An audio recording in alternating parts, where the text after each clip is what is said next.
ඔන්න රේඩියෝ එකේ පරණ සින්දුවන් හරි අපූර්වට වාදනය වෙනවා. ඉතින් මල් කාන්ති නම් පවන් ගගහා උයනවා. හැබැයි බණ්ඩාර නම් පත්තරයක් බල බල තමයි ඉන්නේ. බණ්ඩාරෝ හරි අපූරුයි. මේ මිනිස්සයා පත්තරේ ඇස්සේ ඔළුව ගහන් ඉන්නවා. මම මෙතන ලිපේ උයනවා නෙමෙයි. තැම්බෙනවා. මේ බලනවා මගේ ඇඟේ තියෙන දාඩිය.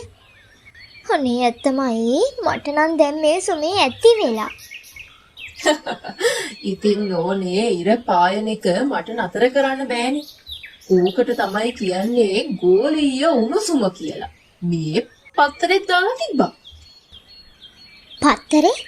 පත්තරේ නෙවෙයි. තව ඩිංගෙන් මගේ රෙදි කෑල්ලක් ගිනි ගන්නවා. අද රැයට මට AC එකක් ඕනේ. එහෙම නැත්නම් මම අර අලුත් ෆ්‍රිජ් එකේ නිදා ගන්නවා. ඉතින් ඔන්න රාත්‍රියත් උදා වුණා.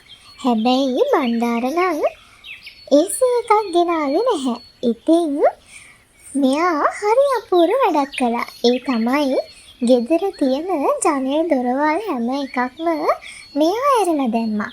හැබැයි ඔන්න මේ වැඩේට නම් අපේ මල්කාන්තිට හොඳටම තරහ ගියා. මල්කාන්තිගේ බැනුම් අස්සේ අපේ මේ බණ්ඩාර තවත් වැඩක් කළා. වෙනදට කොස්සක්වත් අතින් අල්ලන්නේ නැති මිනිහා මෙන්න බොලේ ගේම් ඔප් කරනවා. ඉතින් මෙයා මේ ගේම් ඔප් කරන්නේ අපේ මල්කාන්තිට දැනෙන රස්නේ අඩු කරන්නලු.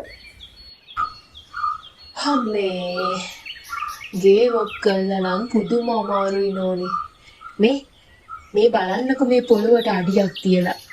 දැන් මේ පොළොවේ තියෙන රස්නේ වාෂ්ප වෙලා යනවා. හරිම සනීපයි දැන්. ඔන්න ඊට පස්සේ බණ්ඩාර තවත් වැඩක් කරනවා. බණ්ඩාර ෆෑන් එක ඉස්සරහින් අයිස් බේසමක්ම ගෙනහලා තියෙනවා. මල් කාන්තිත් මේ උන්දගේ වැඩ දිහා ඇඳේ හාන්සි වෙලා බලාගෙන ඉන්නවා. ඔන්න අපේ මල් කාන්ති බණ්ඩාරට පනින්න කියලා කට හදා ගන්නකොටම මෙන්න බොලේ හරිම හීතල සුළඟන් අපේ මල්කාන්තිගේ ඇඟේ වැදෙන්න ගත්තා. ඉතින් එයාට නම් ඔන්න දැන් හරිම සනීපයි. හරිම සතුටුයි.